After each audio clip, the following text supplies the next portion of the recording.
네, 반갑습니다. 한미반도체 주주님들, 남프로입니다. 자, 이번 시간 여러분들과 한미반도체, 올해도 계속해서 좀 살펴볼 건데, 우리 주주님들 한미반도체가요, 엔비디아의 발표와 함께 굉장히 빠른 추세로 올라갈 줄 알았지만, 다시 한번 하락 추세를 맞이하면서 지금 구간에서 매도를 고민하시는 분들이 또 많으신 것 같아요.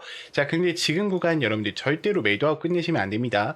제가 이번 시간에는요, 우리 주임들한테 이 한미반도체를 우리가 또 어떻게 바라보고 대응을 해야 되는지 상세한 시나리오 대응 전략, 레포트 한번 세워드려 볼 거니까 우리 주임들이 영상은요, 반드시 끝까지 집중하셔서 시청 부탁드리겠고요. 또다시 우리가 어떤 이슈들이 남아있고 또 어떤 일정들이 명확하게 남아있는지 이 레퍼런스에 대한 부분을 명확하게 체크해 간다 했을 때 우리는 다시 한번 수익을 극대화시킬 수 있는 영역에 와 있다라는 겁니다. 자, 그렇기 때문에 영상은요 반드시 끝까지 집중하셔서 시청 부탁드리겠습니다.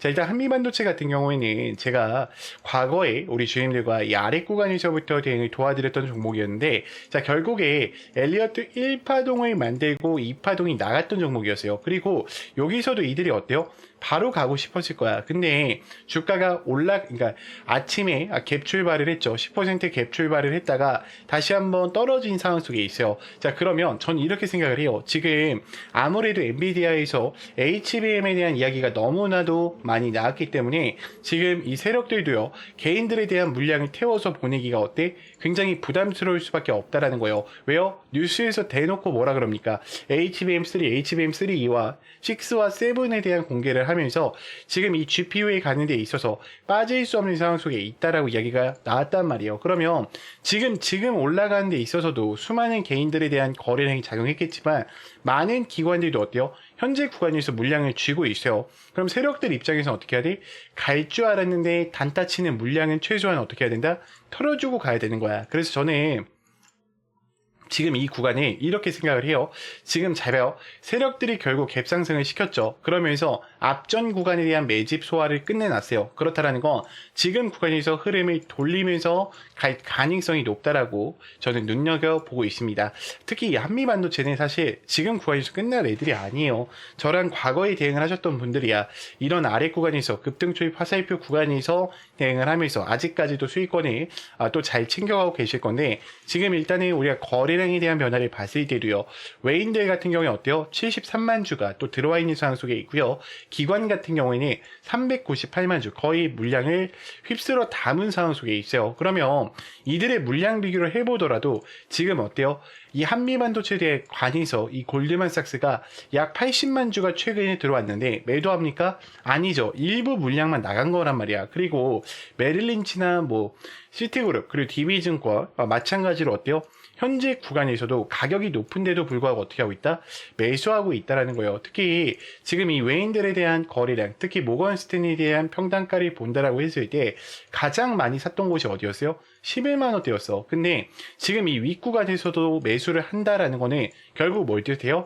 한미반도체는 아직까지도 주가가 저평가되어 있다라는 것을 이야기하는 거예요. 근데 아무래도 지금 시장 경기 상황이 어때요? 시장 자체가 많이 흔들릴 수밖에 없죠. 왜요? 유가에 대한 부분이 아직까지도 96달러에 올라와 있는 상황 속에 있고, 지정학적 리스크, 즉 미국과 이란 간에 대한 전쟁 때문에 시장 자체에 대한 분위기는 좋지 못해요. 근데 저는 이 18일을 기점으로 주가들이 많이 올라갈 수밖에 없다라고 보고 있어요. 그러니까 물론 엔비디아나 빅테크 기업들에 대한 뭐 실적 발표나 앞으로 어떻게 하겠다라는 이런 발표도 중요하지만 가장 큰 게 뭐예요? 금리에 대한 문제예요. 18일 날 이 미국의 CPI 지수나 소비자 물가 지수 혹은 인플레이션 지수를 봤을 때도 금리가 인하할 가능성이 매우 높아요. 그렇다는 거는 결국 이 유동성 부분에 있어서 돈들이 다시 어디로 쏠린다?